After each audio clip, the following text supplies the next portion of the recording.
Beim NÖS ist erstens mal zu beachten, dass es nicht 1952, 53 oder 55 zur Sprache kam, sondern quasi erst 1963. Warum so spät? Es waren ja immerhin schon, wie viele Jahre? 45 bis 63? Ja, 18 Jahre. 18 Jahre vergangen. Warum? Das Problem besteht da einfach darin, dass ein bestimmter Mechanismus in Bezug auf die Preise damals zu einem Widerspruch führte. Wir hatten in der DDR das Festpreissystem der Sowjetunion übernommen. Dieses ist ja in den 30er Jahren entwickelt worden. Und als die sowjetische Militäradministration hier in die Osten Deutschlands eintrat und die Verwaltung zuerst, bevor eigene Verwaltungskörper geschaffen waren, übernommen hatte, haben sie veranlasst, dass die sogenannten Preise von 1936, die damals für die Lebensmittel hier in Deutschland galten, zu den Festpreisen erklärt wurden. Also die wurden dann nicht mehr verändert. Und dabei ist es geblieben. Und jetzt muss man sich über das Problem von festen Preisen bewusst werden. Und zwar nicht über die festen Preise als solche, sondern über den Umstand, dass ja in der Arbeit die Arbeitsproduktivität steigt. Die Preise bleiben also fest.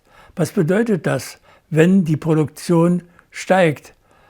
Dass die Summe der Preise mit der Summe der Waren, die mehr produziert werden, steigen. So, und wenn jetzt dieser Anstieg in der Abteilung 2, Marx hat sie mal so genannt, Abteilung für Konsumptionsmittel, erfolgt, dieser Anstieg dort erfolgt, dann können Löhne steigen, die sich auf diesen Anstieg der Summe der Preise in Abteilung 2 beziehen. Worauf beziehen sich Löhne denn sonst? Nicht? So, es steigen also Löhne. Der Anstieg erfolgt immer in einem gewissen Prozentsatz. Das war auch in den 50er Jahren der Fall? Das war schon in den 50er Jahren der Fall. Damals hatten wir Festpreise. Diese sogenannten Festpreise waren allerdings alle noch bürgerlich geprägte Preise, also Wertpreise mit in der Formel, die Marx mal aufgestellt hat, C plus V plus M.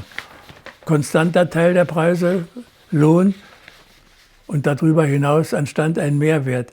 Aber wenn jetzt der Lohn in einem Festpreis ständig steigt, die Steigerung beruht auf einem Anteil, der außerhalb jeder Preise liegt, nämlich in der Abteilung 2 der gesellschaftlichen Konsumtion,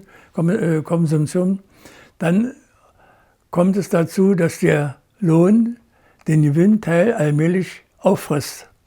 Und so sind dann deshalb also dieser gewisse Zeitraum, 50er Jahre, Beginn der 60er Jahre, es wurden die ersten Preise unrentabel. Und jetzt, wie sollte jetzt der Lohn aus dem Preis noch gesichert sein? Das ging überhaupt gar nicht.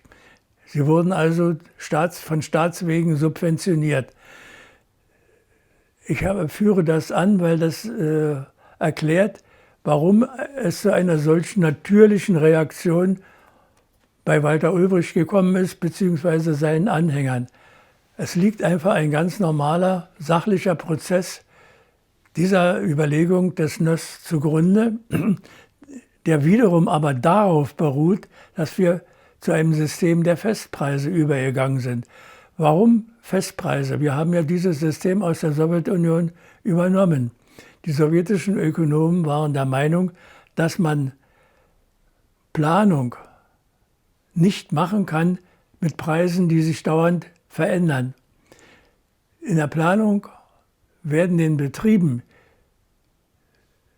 zum Kauf ihrer Waren, die sie brauchen für ihre eigene Produktion, Gelder überwiesen.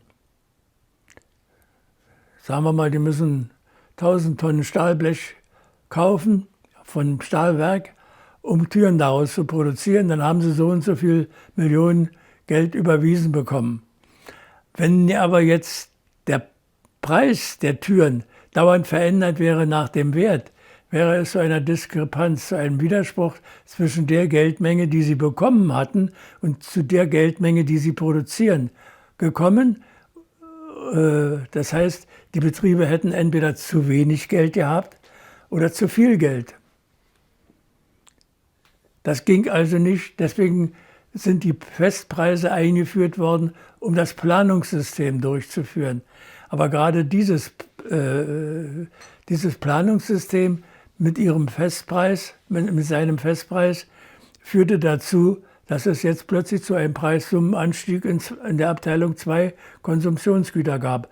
Und wenn man die in Löhne verteilt, steigen die Löhne im Rahmen von Festpreisen an, fressen also den Gewinn auf. Und das kommt dann zur Subventionierung von Preisen durch den Staat. Das ist also dieser Mechanismus, der an und für sich erklärt, warum das NÖS normal ist.